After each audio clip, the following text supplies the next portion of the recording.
नमस्कार दोस्तों, आधुनिक भारत के इतिहास की इस वीडियो श्रृंखला में आपका स्वागत है। जैसा कि आप सभी लोगों को पता है कि मैं यहाँ पर आधुनिक भारत के इतिहास की जो घटना चक्र पूर्वावलोकन है उसकी यहाँ पर वीडियो श्रृंखला चला रहा हूँ, जिसमें आपको घटना चक्र में आए दिए गए सारे के सारे क्वेश्चंस का व्याख्यात्मक यहाँ पर सॉल्यूशंस का यहाँ पर वीडियो प्रोवाइड किया जा रहा है। इसके ऑलरेडी मैंने 3 से 4 वीडियोस अपने चैनल पर डाल रखे हैं, तो अगर आपने नहीं देखे हैं तो सीरियल से पहले उन वीडियो को जरूर देखें। और ये वीडियो आपको सीरियल से टॉपिक वाइज यहाँ पर प्रोवाइड किए जा रहे हैं। तो दोस्तों बस आपसे एक रिक्वेस्ट रहेगी कि अगर आप ये वीडियो अच्छे लग रहे हैं तो आप लोग इन्हें ज़्यादा से ज़्यादा शेयर करें, ताकि मैं ये सीरीज़ कंटिन्यू यहाँ पर जारी रख सकूँ। क्योंकि ये जो आधुनिक भारत का इतिहास है, हर एक परीक्षा उपयोगी प्रश्न यहाँ पर आपको मिल जाएंगे। और ये आपको पता है कि आधुनिक भारत का वेटेज ज़्यादा रहता है, ज़्यादातर क्वेश्चन आधुनिक भारत के इतिहास से और स्वतंत्रता संग्राम से पूछे जाते हैं। तो ये सारे के सारे क्वेश्चन हम लोग यहाँ पर आधुनिक भारत के इतिहास के यहाँ पर पूरे डिस्कस कर लेंगे, ताकि आपका कोई भी क्वेश्चन नहीं छूटे अगर यहाँ पर एग्जाम में आता है। तो चलिए शुरू करते हैं, ज़्यादा समय न लेते हुए आपका यहाँ पर आज का वीडियो हम लोग स्टार्ट करते हैं। तो देखिए दोस्तों, यहाँ पर जैसा कि पहला क्वेश्चन दिख रहा होगा, अगर हम यहाँ पर टॉपिक की बात करें कि ये कौन से टॉपिक से रिलेटेड क्वेश्चन यहाँ पर मैं आज डिस्कस करने वाला हूँ, तो इसमें आज के इस टॉपिक में होगा ब्रिटिश शासन का भारतीय अर्थव्यवस्था पर प्रभाव। इस टॉपिक से संबंधित यहाँ पर क्वेश्चन डिस्कस करूँगा। इसके पहले मैंने ऑलरेडी यूरोपीय कंपनियों का भारत में आगमन, वायसराय जनरल और ये सारे वीडियोज़ में ऑलरेडी प्रोवाइड किए हैं, तो आप लोग उनको देख सकते हैं। तो क्वेश्चन हमारा देख सकते हैं यहाँ पर कि भारत में उपनिवेशी शासनकाल में होम चार्जेस भारत से संपत्ति दोहन का महत्वपूर्ण अंग थे। निम्नलिखित में से कौन सी निधियाँ होम चार्जेस की संघटक थीं? ठीक है, तो इसमें आपको बताना है। तो यहाँ पर पहला है कि लंदन में इंडिया ऑफिस के भरण पोषण के लिए प्रयोग में लाई जाने वाली निधि, भारत में कार्यरत अंग्रेजी कर्मचारियों के वेतन तथा पेंशन देने हेतु प्रयोग में लाई जाने वाली निधि, भारत के बाहर हुए युद्धों को लड़ने में अंग्रेजों द्वारा प्रयोग में लाई जाने वाली निधि। तो आंसर यहाँ पर क्या हो जाएगा?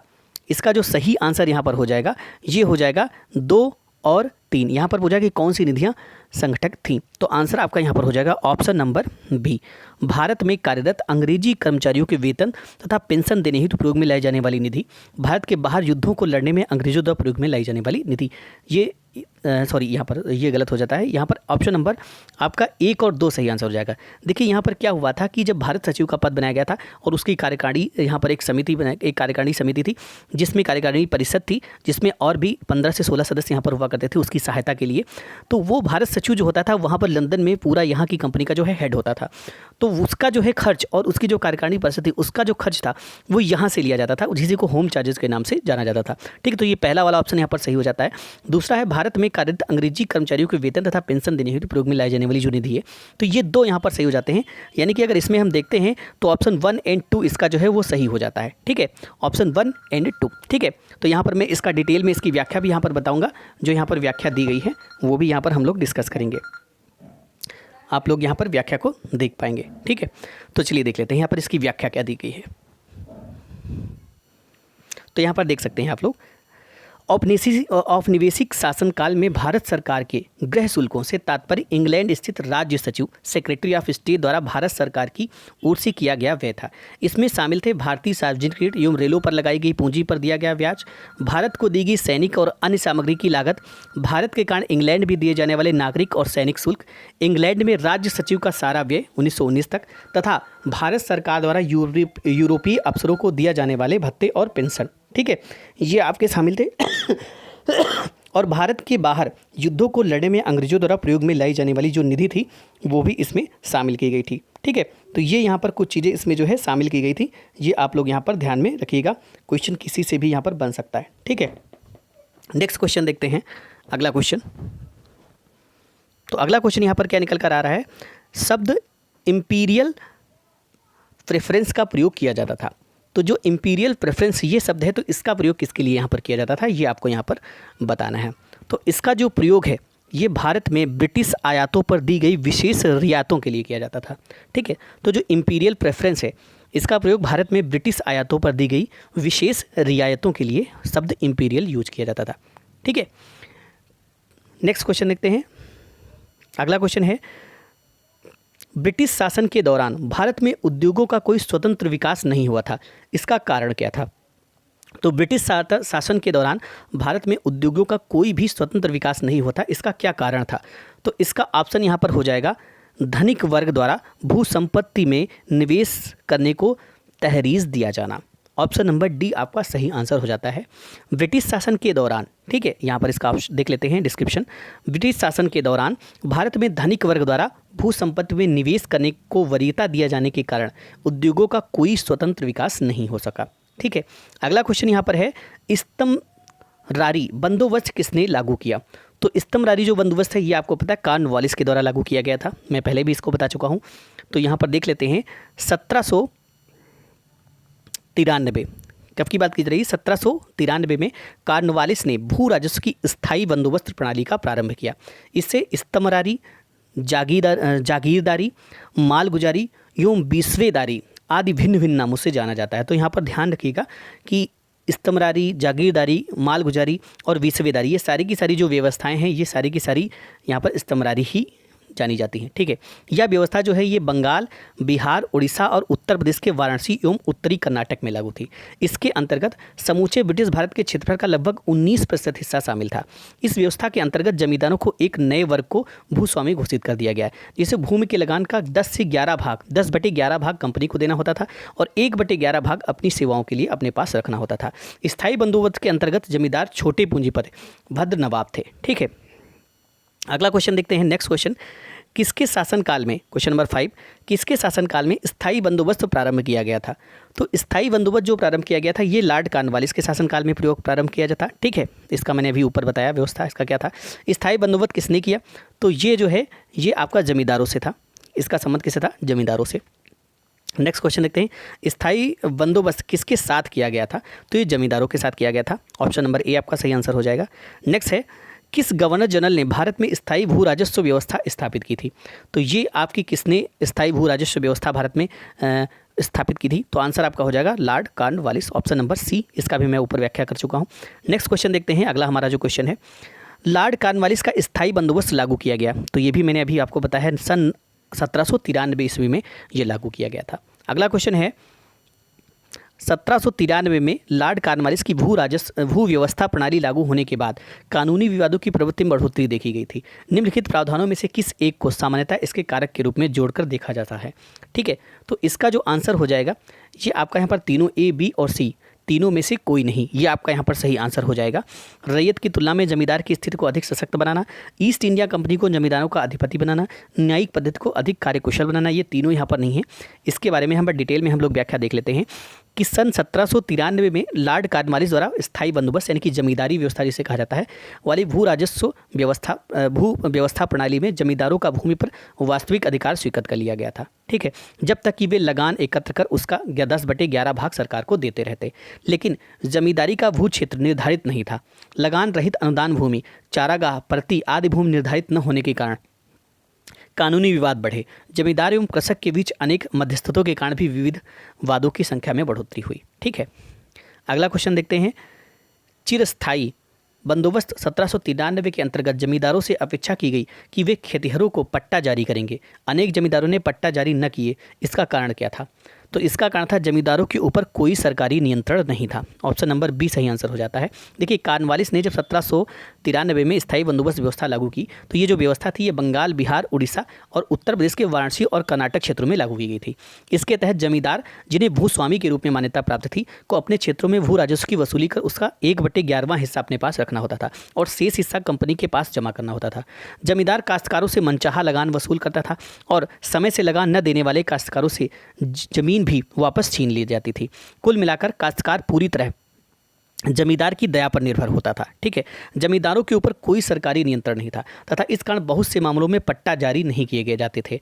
इसी के फलस्वरूप 1859 ईस्वी में रेट एक्ट पारित होने के 3 दशक पहले कुछ जिलों में और बंगाल बिहार सीमा के संथाल क्षेत्र में मुसलमान किसानों ने अपने परंपरागत अधिकारों की रक्षा के लिए हिंसा का सहारा भी लिया था। ठीक है, अगला क्वेश्चन है, बिहार में परमानेंट सेटलमेंट लागू करने का कारण क्या था? तो इसका कारण जो था वो था जमींदारों के लिए जमीन में वंश परंपरागत अधिकार को स्वेच्छा से हस्तांतरित करने का अधिकार। ठीक है, ये आपको कहते हैं परमानेंट सेटलमेंट लागू करने का ये कारण यहाँ पर था। तो इसका देख लेते हैं। लॉर्ड कॉर्नवालिस के समय जब भू राजस्व व्यवस्था आरंभ में 10 वर्षीय व्यवस्था के रूप में 1790 से लागू की गई थी, जो 22 मार्च 1793 ईस्वी को परमानेंट सेटलमेंट स्थायी बंदोबस्त के रूप में स्थापित हुई। इस व्यवस्था को बिहार में लागू करने का कारण जमींदारों के लिए जमीन पर वंश परंपरागत अधिकार को स्वेच्छा से हस्तांतरित करना तथा मूल कारण कंपनी के लिए भू राजस्व की एक निश्चित राशि तय करना था। ठीक है, अगला क्वेश्चन देखते हैं। में बंगाल और बिहार में भूमि पर किराएदारों के अधिकारों को बंगाल किराएदारी अधिनियम द्वारा किया गया था। तो ये आंसर आपका हो जाएगा 1885। ठीक है, 1793 में लॉर्ड कॉर्नवालिस द्वारा स्थायी बंदोबस्त को लागू किया गया, जिसने जमींदारी को कई अधिकार प्रदान किए। 19वीं शताब्दी तक आते आते भूमि की मांग बढ़ने लगी और भूमि मालिकों ने किराए में बढ़ोतरी की। यह समय किसानों के विद्रोह का था। इसी बीच बंगाल सरकार ने बंगाल एवं बिहार में बंगाल किराएदारी अधिनियम 1885 को लागू किया, जिसमें भूमि मालिकों, जमींदारों और किराएदारों के अधिकारों को परिभाषित किया गया। ठीक है, अगला क्वेश्चन देखते हैं। सर टॉमस मुनरो भू राजस्व बंदोबस्त से संबंध है। तो सर टॉमस मुनरो रैयतवाड़ी बंदोबस्त से संबंध है, यानी कि ऑप्शन नंबर सी आपका सही आंसर यहाँ पर हो जाता है। ठीक है, रैयतवाड़ी व्यवस्था के जन्मदाता किसे कहा जाता है? तो ये टॉमस मुनरो और कैप्टन रीड को कहा जाता है। इन्होंने सर्वप्रथम इसे तमिलनाडु के 12 महल जिले तत्कालीन मद्रास प्रेसिडेंसी में लागू किया। तत्पश्चात यह व्यवस्था मद्रास, मुंबई के कुछ हिस्से, पूर्वी बंगाल, असम तथा कुर्ग, आधुनिक कर्नाटक का एक भाग में लागू की गई थी। ठीक है, नेक्स्ट क्वेश्चन है। निम्नलिखित में से कौन ब्रिटिश शासन के दौरान भारत में रैयतवाड़ी बंदोबस्त के प्रारंभ किए जाने से संबंध था? तो ये आपका यहाँ पर ऑप्शन हो जाएगा थॉमस मुनरो। ऑप्शन नंबर 2 और 3 ये दोनों, अलेक्जेंडर रीड अभी जो मैंने बताया और थॉमस मुनरो, तो मतलब केवल 2 और 3 तीनों संबंधित यहाँ पर हैं। ठीक है, नेक्स्ट है, देखिए यहाँ पर देख लेते हैं कि रैयतवाड़ी बंदोबस्त अंग्रेजों द्वारा भारत में भू राजस्व वसूली हेतु लागू की गई एक प्रणाली थी। अलेक्जेंडर रीड ने मद्रास प्रेसिडेंसी में सर्वप्रथम 1792 में तमिलनाडु के 12 महल क्षेत्र में रैयतवाड़ी व्यवस्था लागू किया। थॉमस मुनरो ने 1809 ईस्वी में कुछ क्षेत्रों में इसको लागू किया। मुनरो के शिष्य एल्फिस्टन ने इसे बॉम्बे प्रेसिडेंसी में लागू किया। ठीक है, संपूर्ण ब्रिटिश भारत के 51% क्षेत्र, मद्रास, मुंबई के कुछ हिस्से, पूर्वी बंगाल, असम और कुर्ग में यह व्यवस्था लागू की गई थी। इस व्यवस्था के अंतर्गत रैयतों को भूमि का मालिकाना हक दिया गया, जिसके द्वारा ये प्रत्यक्ष रूप से, सीधे या व्यक्तिगत रूप से भू राजस्व अदा करने के लिए उत्तरदायी थे। 1836 ईस्वी के बाद विग्नेट और गोल्ड स्मिथ द्वारा इस व्यवस्था में सुधार किए गए। लॉर्ड कॉर्नवालिस ने 1791 ईस्वी में बंगाल में स्थायी बंदोबस्त की शुरुआत की थी, जो कि प्रारंभ में बंगाल, बिहार तथा उड़ीसा में 10 वर्षीय बंदोबस्त था। यह 1793 में बोर्ड ऑफ डायरेक्टरी की अनुमति से स्थायी कर दिया गया था। ठीक है, नेक्स्ट क्वेश्चन है। मद्रास के रैयतवाड़ी बंदोबस्त में कौन संबंधित था? तो यहाँ पर संबंधित है मुनरो। ऑप्शन नंबर सी आपका सही आंसर हो जाता है। नेक्स्ट है, रैयतवाड़ी प्रथा आरंभ की थी, तो किसने की थी? थॉमस मुनरो ने। ऑप्शन नंबर ए आपका सही आंसर हो जाता है। नेक्स्ट है, अगले क्वेश्चन की तरफ आते हैं। अंग्रेजों ने रैयतवाड़ी बंदोबस्त कहाँ लागू किया था? तो सबसे पहले उन्होंने मद्रास और बम्बई प्रेसिडेंसी में लागू किया था, मैंने अभी बताया था आपको। नेक्स्ट है, अंग्रेजों ने रैयतवाड़ी व्यवस्था सर्वप्रथम आरंभ कहाँ पर की थी? तो इसका भी सही आंसर हो जाएगा मद्रास प्रेसिडेंसी, बम्बई और मद्रास प्रेसिडेंसी, तो सबसे पहले मद्रास में हुआ था। उसके बाद ब्रिटिश व्यवस्था में रैयतवाड़ी भू राजस्व संग्रह प्रचलित था, तो ये था दक्षिणी भारत में। ब्रिटिश व्यवस्था में रैयतवाड़ी जो भू राजस्व संग्रह प्रचलित था, ये कहाँ ज़्यादा प्रचलित है? दक्षिण भारत में ज़्यादा प्रचलित था। ठीक है, अगला क्वेश्चन देखते हैं। रैयतवाड़ी बंदोबस्त के संदर्भ में निम्नलिखित कथनों पर विचार कीजिए। किसानों द्वारा लगान सीधे सरकार को दिया जाता था, सरकार रैयत को पट्टी देती थी, कर लगाने के पूर्व भूमि का सर्वेक्षण और मूल्य निर्धारण किया जाता था। तो इसमें कौन सा सही होगा? तो मैं यहाँ पर आपको बता देता हूँ, एक मिनट, इसमें सही होगा ऑप्शन नंबर सी, यानी कि तीनों के तीनों यहाँ पर ऑप्शन सही हो जाएंगे। देख लेते हैं। दक्षिण भारत में उत्तर भारत की तरह बड़े बड़े भूखंडों एवं बड़े जमींदारों के अभाव में रैयतवाड़ी व्यवस्था को लागू किया गया। इस व्यवस्था का सूत्रपात टॉमस मुनरो ने किया था, जो मई 1820 में मद्रास का गवर्नर बनाया गया था। रैयतवाड़ी व्यवस्था के तहत किसानों को अपनी ज़मीन का मालिक माना जाता था, जो सीधे सरकार को कर देते थे। कर का निर्धारण भूमि का सर्वेक्षण करने के बाद किया जाता था। इस व्यवस्था में सरकार रैयतों को पट्टे प्रदान करती थी, ताकि वे किसान जो भूमिहीन हैं अपनी आजीविका कमा सकें। तो ये यहाँ पर एक अच्छी तरीके से व्यवस्था कह सकते हैं। नेक्स्ट क्वेश्चन देखते हैं। असम में सर्वप्रथम चाय कंपनी की स्थापना कब हुई थी? तो ये 1839 ईस्वी में हुई थी। ठीक है, असम में सर्वप्रथम चाय कंपनी की जो स्थापना है 1839 ईस्वी में हुई थी। यह कंपनी 5 लाख रुपए की पूंजी के साथ इंग्लैंड में स्थापित की गई थी तथा नजीरा, असम में इस कंपनी का मुख्यालय था। द असम कंपनी भारत की सबसे पुरानी व्यावसायिक चाय कंपनी है, जो वर्तमान में भी कार्यरत है। ठीक है, नेक्स्ट क्वेश्चन देखते हैं। दादा भाई नौरोजी द्वारा प्रतिदिन अपवाह सिद्धांत, ड्रेन थ्योरी की सही परिभाषा नीचे किस कथन में आती है? देश के संसाधनों का उपयोग ब्रिटेन के हित में किया जा रहा था। भारत की राष्ट्रीय संपदा का एक भाग अथवा कुल वार्षिक उत्पाद ब्रिटेन को निर्यात कर दिया जाता था, जिसके लिए भारत को वास्तविक कोई प्रतिफल नहीं मिलता था। तो जहाँ तक है सही ऑप्शन आपका बी ही होगा। ठीक है, बहिर्गमन की राष्ट्रवादी परिभाषा का तात्पर्य भारत से धन संपत्ति एवं माल का इंग्लैंड में हस्तांतरण था, जिसके बदले में भारत को इसके समतुल्य कोई भी आर्थिक, वाणिज्यिक या भौतिक प्रतिलाभ नहीं होता था। इस प्रकार भारतीय दृष्टिकोण से बहिर्गमन का अर्थ था आयात की तुलना में अधिक निर्यात का होना। दादा भाई नौरोजी धन के बहिर्गमन के सिद्धांत से सबसे पहले और सर्वाधिक प्रखर प्रतिपादक थे। उन्होंने अपने लेखों एवं पुस्तकों England debt to India poverty and un-British rule in India, the wants and means of India, the on the commerce of India के माध्यम से अपने अपवाह सिद्धांत का प्रतिपादन किया था। अगला क्वेश्चन देखते हैं। नेक्स्ट क्वेश्चन हमारा है, निम्नलिखित कथनों पर विचार कीजिए तथा इनके नीचे दिए गए कोड से सही उत्तर का चयन कीजिए। ब्रिटिश काल में सामान्यतः भारत का व्यापार संतुलन अनुकूल था। धन की निकासी का स्वरूप अप्रतिफलित निर्यात था। ठीक है, ब्रिटिश काल में सामान्यतः भारत का जो व्यापार था यह संतुलन अनुकूल था, नहीं था। तो यहाँ पर धन की निकासी का स्वरूप अप्रतिफलित निर्यात था। तो यहाँ पर सही है। इसका मतलब यहाँ पर ऑप्शन नंबर ए सही आंसर हो जाता है। ए तथा आर दोनों सही हैं। आर ए की सही व्याख्या यहाँ पर है। ठीक है, देखिए, बहिर्गमन अथवा निकासी की राष्ट्रवादी परिभाषा का तात्पर्य भारत से धन संपत्ति और माल का इंग्लैंड से हस्तांतरण था, जिसके बदले में भारत को इसके समतुल्य कोई भी अधिक वाणिज्यिक या प्रतिफल नहीं होता था। इस दौरान आयात की तुलना से अधिक निर्यात होता था। ईस्ट इंडिया कंपनी के धन निष्कासन के स्रोत थे व्यापारी के एकाधिकार से प्राप्त लाभ, कंपनी के कर्मचारियों के वेतन एवं पेंशन, कंपनी के निवेशकों को दिया जाने वाला लाभांश, कंपनी द्वारा जो पैसा इंग्लैंड भेजा जाता था वही पैसा पुनः भारत में विदेशी ऋण तथा पूंजी निवेश के रूप में प्राप्त होता था। परंतु इस पूंजी निवेश का उद्देश्य देश का विकास नहीं बल्कि भारतीय संसाधनों का अधिकाधिक शोषण था। 1813 ईस्वी के पश्चात इस आंतरिक निकास ने अप्रतिफल निर्यात का रूप धारण कर लिया। वर्ष 1914 के पहले भारत में अंग्रेजी पूंजी निवेश केवल उन आर्थिक ऊपरी साधनों में लगाए जैसे रेलवे, सड़क, व्यापारिक जहाज तथा खनिज उद्योग, कोयला एवं सोना एवं वित्तीय संस्थाओं, बैंक, बीमा एवं वित्तीय निगम में, जो अंग्रेजी उद्योग के अनुपूरक थे और इसमें भारतीय औद्योगिक विकास के लिए कोई स्थान नहीं था। दादा भाई नौरोजी ने धन के निकास को अनिष्टों का अनिष्ट की संज्ञा दी है और भारत की निर्धनता का मुख्य कारण बताया है। ठीक है, नेक्स्ट है, अंग्रेजों के शासनकाल में भारत के आर्थिक दोहन के सिद्धांत को किसने प्रतिपादित किया था? तो ये दादा भाई नौरोजी ने प्रतिपादित किया था। ऑप्शन नंबर डी आपका सही आंसर हो जाता है। नेक्स्ट है, नेक्स्ट क्वेश्चन है, निम्नलिखित में किसने, यहाँ पर नेक्स्ट क्वेश्चन, निम्नलिखित में कौन भारत में उपनिवेशवाद का के आर्थिक आलोचक थे? तो ये दादा भाई नौरोजी थे। ऑप्शन नंबर आपका यहाँ पर डी सही आंसर होता है। अच्छा, ये तीन नाम दिए गए हैं, तीनों के तीनों यहाँ पर सही आंसर है। जी सुब्रमण्यम अय्यर, दादा भाई नौरोजी और आर.सी. दत्त, ये तीनों के तीनों यहाँ पर सही आंसर हो जाएगा। नेक्स्ट है 1870, यहाँ पर देख लेते हैं इसका व्याख्या। 1870 से 1905 के बीच बहुत से भारतीय बुद्धिजीवियों ने ब्रिटिश शासन के आर्थिक पहलू को विश्लेषित किया। इसमें 3 लोगों का योगदान सबसे महत्वपूर्ण था। ये थे दादा भाई नौरोजी, महादेव गोविंद रनाडे और ICS अधिकारी रमेश चंद्र दत्त।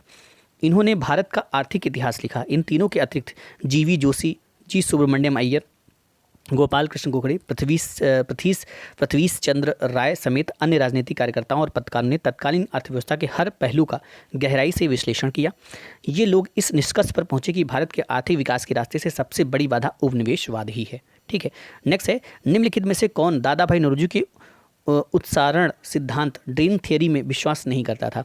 तो ये थे option number D sir Syed Ahmad Khan. Sir Syed Ahmad Khan British सरकार के प्रति वफादार थे और मुस्लिम समाज का विकास वे भारत में आंग्ल सत्ता के बने रहने की संभव मान्यता थे। अतः वे दादा भाई नौरोजी के उत्सारण सिद्धांत में विश्वास नहीं करते थे। Poverty and the un British rule in India नामक पुस्तक किसने लिखी? तो ये लिखी थी दादा भाई नौरोजी ने। ऑप्शन नंबर डी आपका सही आंसर हो जाता है। दादा भाई नौरोजी, इनका कार्यकाल 1825 से लेकर 1917 तक रहा। 1865 ईस्वी में WC बनर्जी के साथ मिलकर लंदन इंडिया सोसाइटी का गठन किया, जिसका कार्य भारत के दुख दर्दों का प्रचार करना था। 1892 में लिबरल पार्टी के टिकट पर ब्रिटिश हाउस ऑफ कॉमन्स के लिए चुने जाने वाले या पहले भारतीय थे। दादा भाई नौरोजी ने अपनी पुस्तक poverty and un-British rule in India में स्पष्ट रूप से ब्रिटिश शासन के दौरान भारत की आर्थिक दुर्व्यवस्था पर प्रकाश डाला तथा धन के बहिर्गमन अथवा धन के निकास सिद्धांत का सर्वप्रथम प्रतिपादन किया था। नेक्स्ट क्वेश्चन पर आ जाते हैं। ब्रिटिश हाउस ऑफ कॉमन्स में चुने जाने वाले दादा भाई नौरोजी प्रथम भारतीय थे जिन्होंने इस दल के टिकट पर चुनाव लड़ा था। तो अभी मैंने बताया उदारवादी दल। ऑप्शन नंबर ए आपका सही आंसर यहाँ पर हो जाता है। नेक्स्ट है, ब्रिटिश शासन के समय अर्थव्यवस्था को खोखला करके इकोनॉमिक ड्रेन के सिद्धांत के बारे में पुस्तक किसने लिखी थी? तो ये आपकी दादा भाई नौरोजी ने लिखी थी। ऑप्शन नंबर डी आपका सही आंसर यहाँ पर हो जाता है। ठीक है, नेक्स्ट क्वेश्चन है, दादा भाई नौरोजी की भारतीय राष्ट्रीय का आंदोलन को सर्वाधिक प्रभावित देने की दादा भाई नौरोजी की भारतीय राष्ट्रीय आंदोलन को सर्वाधिक प्रभावित थी क्या थी? उन्होंने इस बात को अभिव्यक्त किया कि ब्रिटेन भारत का आर्थिक शोषण कर रहे हैं। बिल्कुल सही। उन्होंने प्राचीन भारतीय ग्रंथों की व्याख्या की और भारतीयों में आत्मविश्वास जगाया। उन्होंने सभी सामाजिक बुराइयों के निराकरण की आवश्यकता पर सर्वोपरि जोर दिया। तो आंसर यहाँ पर हो जाएगा सिर्फ एक। ठीक है, नेक्स्ट क्वेश्चन देखते हैं। किसने यह विचार किया था कि भारत में ब्रिटिश आर्थिक नीति घिनौनी है? तो आंसर हो जाएगा कार्ल मार्क्स। ऑप्शन नंबर यहाँ पर सी सही आंसर आपका हो जाता है। ठीक है, इसका हम थोड़ा सा व्याख्या देख लेते हैं। तो इसकी व्याख्या है, कार्ल मार्क्स ने यह विचार व्यक्त किया कि ब्रिटिश आर्थिक नीति घिनौनी है। अंग्रेजी हस्तक्षेप से सूत काटने वाला तो लंकाशायर में रहता है। तंतुवाय बंगाल और उसका आर्थिक आधार समाप्त होने के कारण लगभग लुप्त हो गया है। लाखों चरखों और हथकरघों ने असंख्य काटने वाले बुनकरों को जन्म दिया तथा वे समाज के केंद्र बिंदु बने रहे, किंतु अब इस देश में सूती कपड़े की मानो बाढ़ आ गई है। दक्षिण भारत में सिंचाई व्यवस्था का अग्रदूत किसे माना जाता है? तो इसे माना जाता है सर आर्थर कॉटन को। सर आर्थर कॉटन ब्रिटिश सिंचाई अभियंता थे। उन्होंने दक्षिण भारत राज्यों की सिंचाई व्यवस्था में उल्लेखनीय कार्य किया, इसीलिए सर आर्थर कॉटन को दक्षिण भारत में सिंचाई व्यवस्था का अग्रदूत माना जाता है। तो ये थे दोस्तों यहाँ पर आज का ये चैप्टर, और कल हम लोग 1857 की क्रांति से संबंधित जितने भी क्वेश्चन है वो सारे देखेंगे, और ये सीरीज़ कंटिन्यू जारी रहेगी। तो अगर आपको ये वीडियो पसंद आ रहा है तो इसे जरूर लाइक करें। मिलते हैं इसी सीरीज़ के नए वीडियो के साथ, तब तक के लिए थैंक्स फॉर वॉचिंग।